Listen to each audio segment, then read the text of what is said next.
El mensaje para ti hoy es este: renueva tu mente.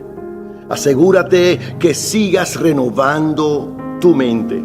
Romanos 12:2 nos dice: sean transformados mediante la renovación de tu mente. Hoy quiero que le pidamos a Dios transformación.